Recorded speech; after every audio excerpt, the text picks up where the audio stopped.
Get ready to ride. It's the third Oof. season of FX gritty motorcycle drama, Mayans MC. And today, again, I had Edward James Olmos and Danny Pino. Good morning, guys.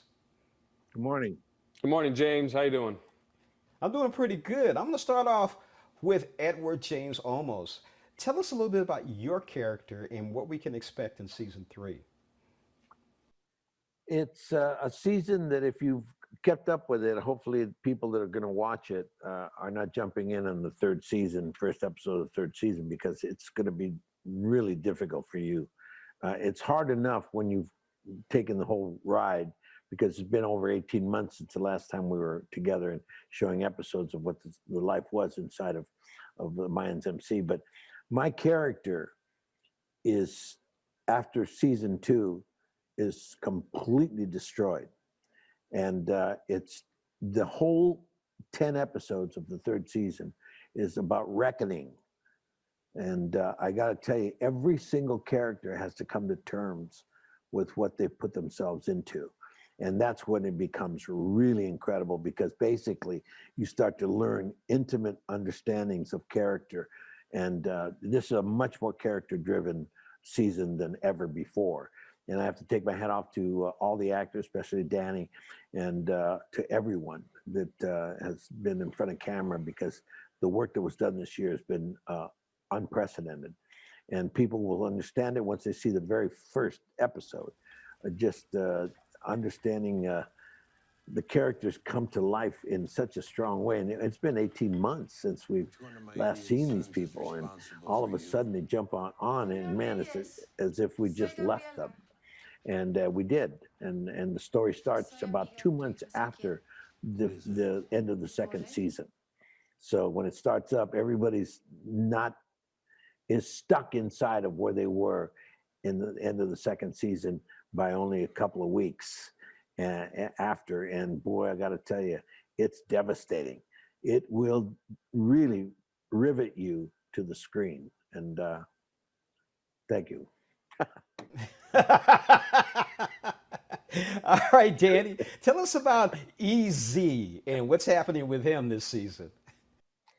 I'll tell you. I want to jump back. I can't get a compliment from Edward James Olmos and not pay one back in return, because this man is, to me, he's an icon to a lot of people.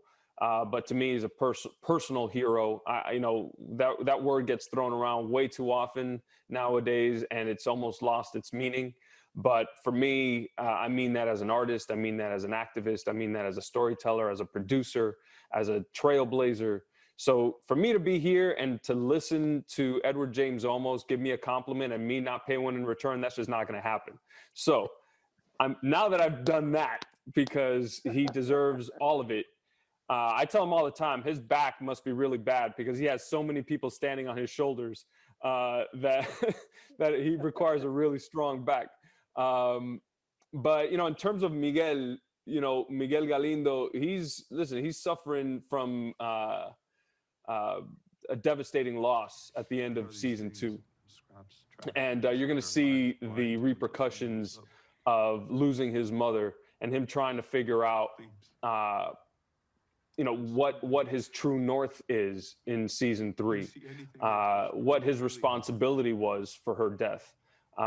And when you're dealing with that much guilt and you're a man of that much power and capable of that much violence, it could often have negative repercussions for the people around him. Danny, I Understatement. got to ask you. Understatement. Danny, are you really riding those motorcycles? Is that you just sitting there with the leather and riding those motorcycles? Actually, no, it's not me. But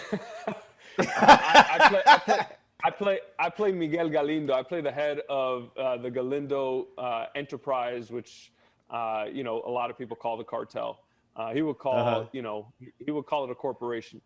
So I ride in the back of a Maybach, but I do have my motorcycle license. But I'm doing all And my own writing. that's James, I do all my own writing. Yeah, I ride a 10 speed and it's fast. It's really fast, especially when I'm pumping downhill. It's so good.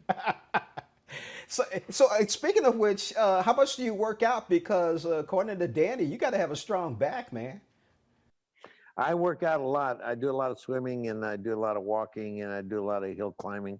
And all I can tell you is the only way to be 85 and look like you're 74.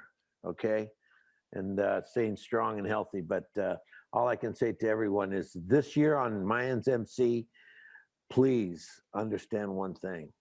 Do not, under any circumstances, watch this third season without understanding what the first two seasons did, because the third season takes off in a way that will devastate you.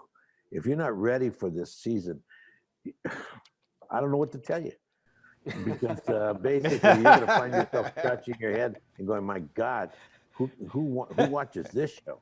Listen to the man. He's telling you the truth. Listen to him. I'm gonna definitely listen to him, and I'm gonna catch up on everything so that I'm ready for the third season of Mayans MC. Edward James Olmos, Danny Pino, thank you so much for joining on some Morning Blend, and Edward, keep your back strong.